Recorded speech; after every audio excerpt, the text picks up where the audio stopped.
இன்றைய ஆட்சியிலே சட்ட ஒழுங்கு சந்தி சிரிக்குது.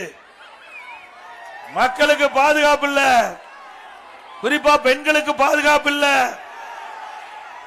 சிறுமி முதல் பாட்டி வரை பாலியல் சீண்டலுக்கு ஆளாக்கப்படுகிறார்கள். அப்படிப்பட்ட ஆட்சி தேவையா?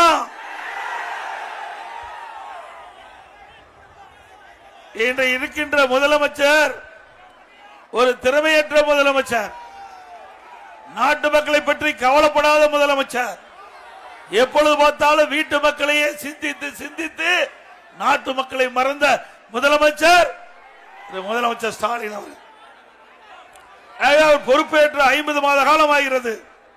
இந்த 50 மாத திராவிட முன்னேற்ற கழக ஆட்சியிலே இந்த பாபநாசம் சட்டமன்ற தொகுதியில் ஏதாவது திட்டத்தை கொண்டு வந்திருக்கின்றார்களா?